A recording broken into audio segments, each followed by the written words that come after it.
Cuando entramos en aquel pequeño restaurante de Palmar Sur, no dejó de llamarme la atención el que los clientes ocuparan las mesas más alejadas de la luz, como si les gustara cenar en penumbras. Y pronto entendí por qué. A los pocos minutos de habernos servido la sopa, en su superficie flotaban inquietos y bullían centenares de insectos atraídos por las bombillas. En las noches siguientes también buscamos los rincones en más penumbra del restaurante y desarrollamos una cierta habilidad en comer con una mano mientras que con la otra tapábamos el plato. Son los pequeños inconvenientes que plantea la feraz naturaleza, pero merece la pena, porque no hay espectáculo comparable como el de ver la vida brotando, palpitando, sin traba de ningún tipo, en el suelo, en el agua, en el aire, allá donde uno dirige la mirada.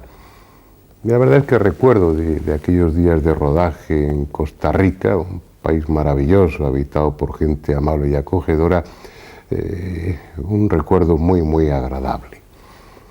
Recuerdo, por ejemplo, aquellos desplazamientos en motora por sus manglares, o ese patear las bananeras ya invadidas por la selva, o contemplar desde el aire las enormes reservas naturales que tiene ese país apenas violadas por el hombre. Entre esos recuerdos tengo también el de una modesta habitación de hotel donde me pasé 2 días delirando por efecto de la fiebre mientras el resto del equipo seguía con la filmación. Repuesto a medias me incorporé al rodaje, así que tendrán la ocasión de ver que en algunos planos tengo un aspecto lamentable. Ni Juanjo ni el resto del equipo sufrieron en esa ocasión enfermedad alguna, lo que no dejó de molestarme, pero bueno, ya les he perdonado. En cualquier caso, de lo que se trata es de que en este documental, además de acercarse a ese misterio inquietante de las esferas de piedra, un misterio no resuelto, no dejen de reparar en la belleza de ese paisaje.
Para muchos, las canicas son un objeto familiar de nuestra infancia.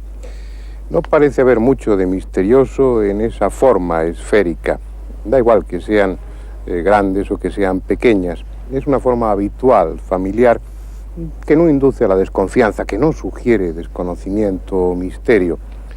Sin embargo, hay un lugar donde las esferas de piedra constituyen un desafío para la arqueología y para la historia. Un lugar donde el misterio se ha hecho esférico, Costa Rica. Es este un país peculiar. Tiene poco más de 50.000 kilómetros cuadrados, como si la presión de los 2 grandes océanos, Pacífico y Atlántico, y la de las grandes masas continentales de América del Norte y América del Sur no le hubieran dejado crecer. Pero tal vez por compensar su pequeñez geográfica, la naturaleza ha hecho de Costa Rica un lugar variado de paisajes, ausente de monotonía, con cordilleras escarpadas, valles fértiles, playas, selvas y llanuras. Fue Colón, durante su 4º y último viaje, el primer europeo que puso pie sobre la tierra costarricense. Andaba aún el almirante buscando una ruta que le llevase hasta Zipango y Catay cuando su flota fue sorprendida por una tempestad que le obligó a buscar refugio en aquella costa desconocida. Era el 18 de septiembre de 1502. Dicen que fue el mismo Colón quien bautizó al país con el nombre de Costa Rica. Impresionado quizá por la abundancia de árboles frutales, la belleza del paisaje y la amable acogida de los hospitalarios nativos. Ha pasado ya mucho tiempo desde entonces. Tras algo más de 3 siglos de permanencia en la corona española, Costa Rica, como otras colonias de aquel poderoso imperio, alcanzó su independencia. Pero en ese camino recorrido, los huetares, los brunca, los viceitas, los bribri, los chorotegas y el resto de los pueblos de esta tierra se fueron fundiendo con los colonizadores en una raza nueva con identidad propia. Y algo hay en esa mezcla que les ha hecho distintos, porque a pesar de estar incrustado en una de las zonas más conflictivas de América, Costa Rica mantiene una actitud insólitamente pacifista. Hace ya 100 años que abolió la pena de muerte y medio siglo que prescindió del ejército. No es un país rico a pesar de su nombre, pero la mayor parte de su presupuesto está destinado a la educación y a la sanidad. Y es ejemplar que el número de maestros sea 5 veces superior al de los miembros de las guardias civil y rural, encargadas de mantener el orden. Sin embargo, no estábamos allí para buscar las razones que han hecho de Costa Rica un país de paz, sino atraídos por un enigma cuya solución está aún pendiente: sus esferas de piedra. En la actualidad, estas esferas forman parte del paisaje urbano de San José desde hace casi 40 años. Han sido trasladadas desde el sur del país, desde los pantanos, desde la selva o desde los campos, y hoy cualquier ciudadano las puede ver formando parte integrante de los edificios, de los jardines, incluso de las plazas. Acostumbrados a su presencia, los transeúntes apenas reparan en ellas. Puede que algún turista les preste atención o se haga una fotografía junto a ellas. Pero así, incorporadas a la ciudad, lo cierto es que nada dicen. Nada hay en su inocente aspecto que despierte interés. Hoy parece claro que al traerlas hasta aquí se cometió un acto irresponsable, porque si hay alguna explicación sobre su origen y función, habría que buscarla en el lugar donde estaban, relacionando la posición que ocupaban con la de otras esferas de esa misma zona. Pero al menos estas que se han incorporado al ambiente urbano no se han perdido, en tanto que otras muchas de las que hay desperdigadas por el país fueron objeto de comercio y han ido a parar a museos o colecciones particulares de Estados Unidos o de otros lejanos lugares. Las había por centenares, tal vez por millares, y estaban en lo que hoy es Costa Rica desde mucho antes de que llegaran los españoles a América. En realidad, nadie sabe desde cuándo. Y ese es el primer misterio, el de su origen. ¿Quiénes las hicieron? Porque lo cierto es que no encajan en ninguna de las culturas conocidas. Este es el Museo Nacional de San José de Costa Rica. En él hay una amplia muestra de lo que fue el pasado de este país. Un pasado interesante, como corresponde a una zona del continente que fue paso obligado, puente inevitable para el comercio o las conquistas de culturas muy importantes que había en Mesoamérica y en América del Sur. En las vitrinas del museo se conservan muchas piezas arqueológicas que reflejan claramente influencias llegadas desde el norte y desde el sur. En ocasiones, esas piezas son obra de artistas locales, con un estilo en el que se mezclan las ideas estéticas de otros pueblos que alcanzaron categoría de imperios, pero también las hay fruto del intercambio, traídas desde miles de kilómetros de distancia. Hasta aquí llegó la influencia de los mayas, aquel pueblo constructor de pirámides, dominador de la selva, la cultura que desarrolló un arte exquisito y vivió obsesionada por el tiempo. Hasta aquí llegaron comerciantes que traficaban con el jade tallado por los olmecas, esa gente misteriosa que esculpió en piedra cabezas colosales. Y de la mítica Teotihuacán, la ciudad milenaria donde los hombres se convirtieron en dioses, llegó también aquí la influencia. Como llegó de Chavín, en el corazón mismo de los Andes peruanos. De todas esas culturas y otras más hay muestras en Costa Rica, porque el pasado de América fue algo dinámico, rico en acontecimientos, con migraciones, comercio, conquistas, que mezclaron gentes, ideas y objetos a lo largo y ancho de millones de kilómetros cuadrados. Y Costa Rica fue zona de paso en muchas de esas migraciones culturales. Pero eso no quiere decir que los antiguos habitantes de este país no tuvieran sus propios artistas. Los hubo, y con influencias ajenas o sin ellas, dejaron testimonios de su depurado arte para trabajar la piedra, labrando extraordinarios metates en los que moler el maíz y la yuca, o esculpiendo figuras humanas. Son piezas coherentes, que encajan sin dificultad en el concepto que tenemos del pasado americano y que confirman la destreza de aquellos pueblos ya desaparecidos, pero que nada tienen que ver con las esferas de piedra que en ese mismo museo se conservan casi por compromiso. No guardan relación con el resto de esos objetos del pasado. En realidad, parecen no guardar relación con nada ni con nadie. Estamos aquí ante uno de los más grandes misterios, de los más grandes enigmas de la arqueología americana. Las bolas de piedra construidas por los antiguos habitantes del sur de Costa Rica son un misterio porque no tenemos todavía ninguna información de su fabricación y de su uso. Eso es el gran misterio. No sabemos quiénes las hicieron, no sabemos ni hay datos de quiénes las fabricaron y quiénes las usaron. Hoy en día, la única información que tenemos es de las últimas trabajos de investigación en el campo, donde se han encontrado asociadas a ciertas aldeas y donde se han encontrado también asociadas a los cementerios. Pero si su origen no está claro, aún lo está mucho menos el motivo por el que sus autores las diseminaron sobre miles de kilómetros cuadrados, colocándolas a veces en lugares casi inaccesibles, lejos de cualquier zona habitada. Se empezó a hablar de ellas en los años 30, cuando la compañía norteamericana United Fruit desmontaba la selva del sur de Costa Rica para establecer sus plantaciones de plátanos. A medida que la vegetación era cortada, iban apareciendo decenas de esferas de todos los tamaños, algunas como un balón de fútbol y otras con más de 2 metros de diámetro. Su presencia allí era incomprensible. Habiendo zonas despejadas y cómodas, aquellos misteriosos labradores de piedra del pasado habían elegido una de las selvas menos hospitalarias de América para instalar sus esferas de granito. Quizá por ello llevaban siglos sin ser descubiertas. Las arañas más venenosas del planeta, las serpientes de colmillos más letales y los implacables mosquitos se habían convertido en custodios de aquellas bolas enigmáticas cuya presencia dejaba atónitos a los arqueólogos. Muchas de esas esferas se encuentran ahora en Palmar Sur, una pequeña ciudad edificada a pocos kilómetros de las plantaciones.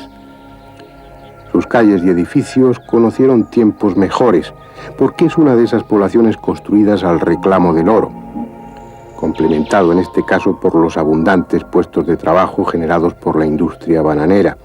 Pero ya no quedan apenas buscadores de oro, y el mercado del plátano dejó de ser rentable.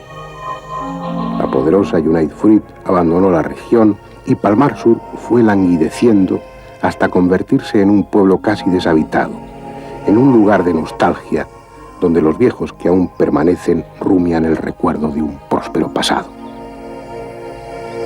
Un pasado reciente, mucho más reciente que el de las esferas de piedra que adornan algunas de las plazas y jardines de Palmar Sur. Fueron traídas aquí desde las plantaciones y aquí se han quedado, para desconcierto de los arqueólogos del futuro, que al encontrarlas, inevitablemente las asociarán con los edificios que las rodean, deduciendo que los hombres del siglo XX las labraron para ornamento de sus ciudades. Es ese uno de los problemas que plantean las esferas. Al carecer de restos orgánicos no pueden fecharse con seguridad. Los arqueólogos han de basarse en elementos asociados a ellas, como la cerámica o los enterramientos. Y ese no es un método fiable. Entre otras razones porque las esferas pudieron ser cambiadas de lugar, como estas de Palmar Sur. Tal como decía el arqueólogo Carlos Aguilar, no hay forma de saber su antigüedad ni quiénes las hicieron. Pero además tampoco sabemos cómo. Sorprendentemente, la mayoría, en especial las de gran tamaño, son esferas perfectas. En algún libro se soluciona falazmente el tema diciendo que son naturales, productos de la erosión, cantos rodados. Pero es evidente que los que afirman tal cosa no han visto las esferas o no tienen inconveniente en mentir a sus lectores con tal de eludir el misterio que esas esferas representan. Tampoco son precisos grandes conocimientos geométricos para conseguir esta perfecta esfericidad. Posiblemente partían de una plantilla de madera de 1/4 de circunferencia, con el radio que deseaban, y luego se servían de ella para ir comprobando la esfericidad de la piedra a medida que la iban labrando. Eso puede explicar cómo las hicieron, pero no la razón que les llevó a sembrar literalmente el sur de Costa Rica con ellas. La piedra procede de canteras lejanas y, como ya parece norma en las culturas antiguas, fueron trasladadas a lo largo de decenas de kilómetros con absoluto desprecio de su tamaño y peso, superior en muchas de ellas a las 15 toneladas. Eso es algo de lo que estas esferas de Palmar Sur, dispuestas en terreno llano, no dan completa idea. Es preciso, si queremos tomar conciencia de lo que ese esfuerzo de su traslado significó, ir allí donde estaban originalmente, donde algunas siguen estando desde hace siglos o milenios, desconocidas incluso para los arqueólogos. En esa búsqueda nos acompañó Ibar Zap, un estoniano al que el destino trajo a Costa Rica hace años y que lleva mucho tiempo estudiando el misterio de las esferas.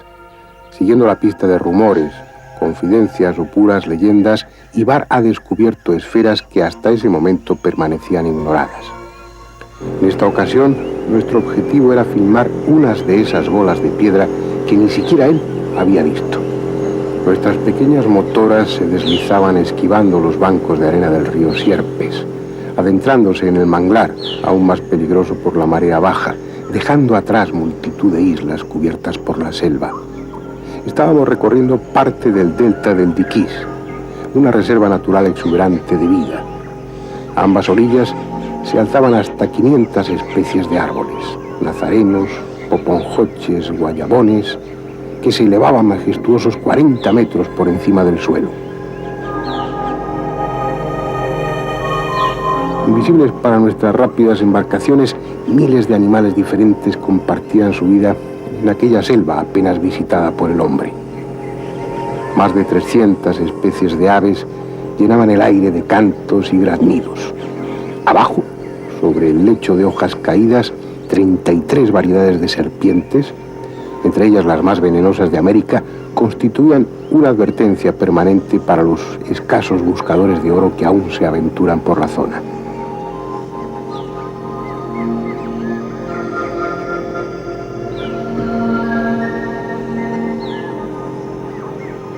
Pero nada de ello quedaba al alcance de nuestra vista.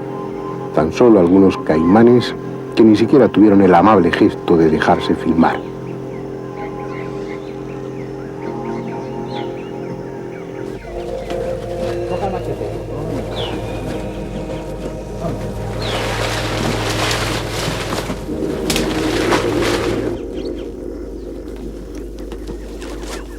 Pese a todo, el hombre ha conquistado parte de ese territorio inhóspito, desmontando extensas zonas de la selva para plantar en ella árboles más rentables.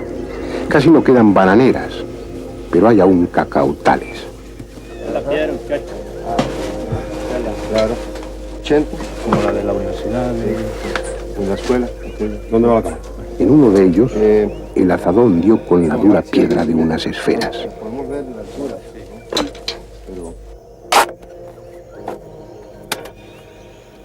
Nunca hasta hoy han sido fotografiadas o filmadas. Ningún arqueólogo conoce su existencia ni figuran en catálogo alguno. Están ahí desde que sus escultores las colocaron. Son de la altura de un hombre, pero apenas asomaban unos centímetros sobre la superficie del terreno. Es esa una de las razones por las que muchas esferas permanecen aún por descubrir, como estas. Están enterradas, pero no por la lluvia o el viento, sino por su propio peso.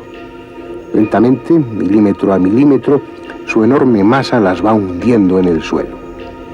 Estas han necesitado 2000 años para llegar a la profundidad en que se encuentran. ¿Qué cultura desconocida sembró Costa Rica de esferas hace 2000 años? ¿Cuál fue la obsesión que llevó a aquella gente, de la que nada sabemos, a labrar perfectas esferas de piedra y trasladarlas a lugares concretos, agrupándolas en un orden cuya finalidad ignoramos? Son representaciones del Sol, de la Luna y de las principales constelaciones. Eso dicen algunos arqueólogos. Pero ello significa que esa cultura americana sabía lo que el resto ignoraba, que los cuerpos celestes son esferas. Lo sabían 15 siglos antes de que Colón tratara de convencer a sus contemporáneos de que la Tierra es esférica. Sus diferentes tamaños no señalarían otra cosa que la aparente diferencia entre las dimensiones de los astros. Las esferas celestes serían, pues, la representación a escala de las estrellas, auténticos mapas astronómicos. Algo en lo que ya reparó Luttrop, el arqueólogo de la Universidad de Harvard, que más profundamente estudió el tema cuando aún muchas de las esferas permanecían en su sitio. Pero era solo esa su función. Solo son el testimonio en piedra de un pueblo obsesionado por la astronomía. Y Barzap, el estoniano que ha hecho de las esferas el principal motivo de su existencia, ha descubierto algo más. Algo que obliga a cambiar el concepto que tenemos del pasado americano. Lo que he descubierto es que en conjunto, como se encuentran ellas, por lo general 6-7 bolas, conforman una configuración triangular. Y esa triangulación nos da una serie de direcciones, ejes entre las bolas, que si la asociamos con una estrella que en cierta fecha se alinea entre dos esferas, obtenemos una dirección naval. Quiere decir que todos estos cientos, seguramente, o quizás millares en su momento, de bolas, de esferas, están marcando direcciones, y además direcciones que tienen mucho que ver con el mar, con la navegación. Sí, sí, absolutamente. Esta región es marítima, para decir, estamos a 10 kilómetros del mar, Océano Pacífico, en un lugar que es esencialmente uno de los deltas, si no el delta más grande que hay en la costa pacífica. Hay dos ríos grandes y se puede atracar y entrar con naves de la época precolombina. Pero, digamos, las direcciones importantes que he encontrado y estudiado entre las esferas que estaban en sitio son direcciones que nos llevan a, por ejemplo, destinos muy, muy importantes navales, y estoy muy complacido de haberlo entendido así, porque, por ejemplo, un conjunto nos indica que ellos están muy interesados en cruzar el Pacífico. Ese conjunto nos da desde aquí, Palmar Sur, una dirección de 19 grados suroeste, que si la seguimos en línea recta, nos lleva directamente a la isla de Cocos, Galápagos y Pascua, con una estrella como guía de navegación. Pero vamos a ver, si esta cultura es anterior a la llegada de los españoles, anterior a la conquista, me está hablando de navegación a través del Pacífico. Esto significa que ya conocían, habían navegado a lugares como Pascua, por ejemplo, y eran navegantes y conocían ese océano, y probablemente el Atlántico también. Sí, sí.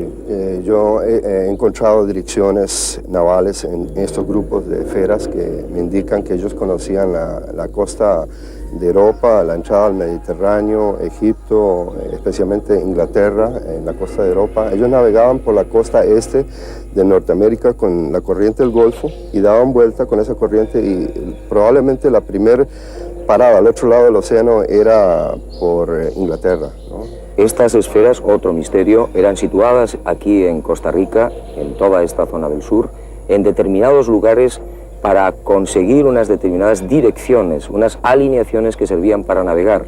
Correcto. Digamos, no estamos muy lejos de lo que es un punto estratégico en el mundo hoy, como es el Canal de Panamá. Y lo que yo considero que Costa Rica era antiguamente el pasaje entre los dos océanos, porque es una tierra mucho más sana que los pantanos de Panamá y el calor de Panamá. Antes no existía el canal, mientras que en Costa Rica existe un canal natural, que es el río San Juan, lago Nicaragua, y navegando ese complejo, ese sistema, uno se encuentra solo con 7 kilómetros de tierra entre los dos océanos. Y creo que ese fue, digamos, uno de los pasajes que Cristóbal Colón justamente buscaba o tenía alguna información. Pero los indios, además de eso, usaban, digamos, caminos por tierra que les lleva aproximadamente 4 o 5 días de ir a pie de un lado al otro. Ibar, ¿qué clase de navegantes eran? ¿Cómo se movían por la mar? Según mis investigaciones y algunos reportajes, ellos usaban balsas, básicamente.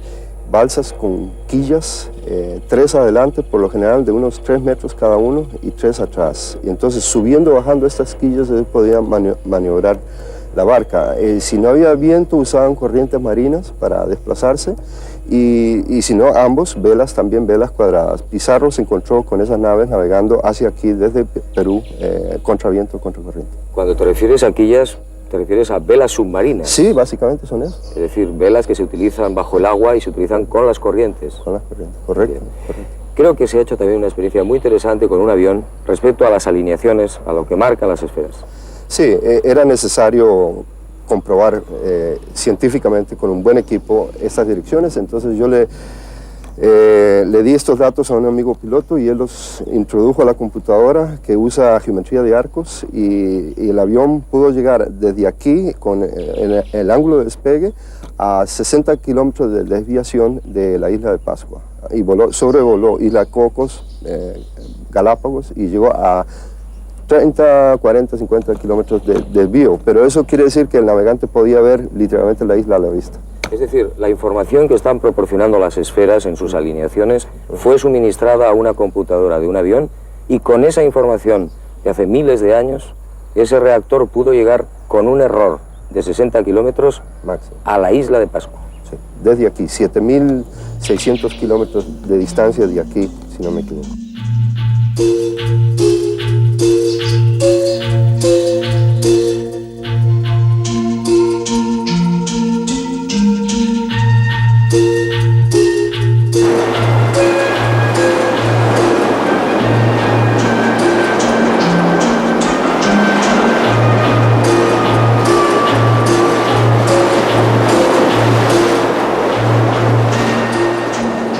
Es una hipótesis fundamentada y desestabilizadora. Porque según ella, el océano, ese océano que bajo el criterio de arqueólogos e historiadores sirvió para aislar a los pueblos del pasado, fue realmente un camino muchas veces surcado. Una vía de comunicación entre las culturas del mundo antiguo. Es probable que fuese así.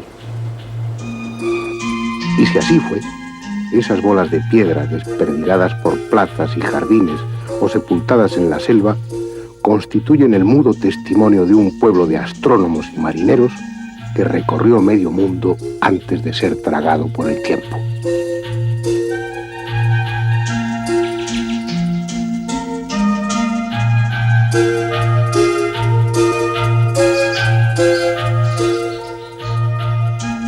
Bien. Dejamos aquí las esferas de Costa Rica y con ellas dejamos un misterio más pendiente de explicación. No hay respuesta, al menos por el momento, para la pregunta de quiénes y cuándo las hicieron. Tampoco hay respuesta para el motivo que les llevó a un despilfarro de tan gigantesco esfuerzo para tallar, pulir y trasladar estas esferas. Y tampoco hay respuesta para la técnica que utilizaron, consiguiendo que masas de 16 o 20 toneladas alcancen esta rotunda y perfecta esfericidad. Los arqueólogos más sinceros admiten que no tienen noción del asunto. Algunos investigadores más arriesgados, como Ibar Zap, sugieren teorías probablemente ciertas que obligarían a modificar todo el concepto que tenemos sobre el pasado. Otros relacionan las esferas con el cosmos. ¿Quién sabe? Tal vez la respuesta esté como esas esferas del cacaotal, hundida, sepultada en el suelo por su propio peso.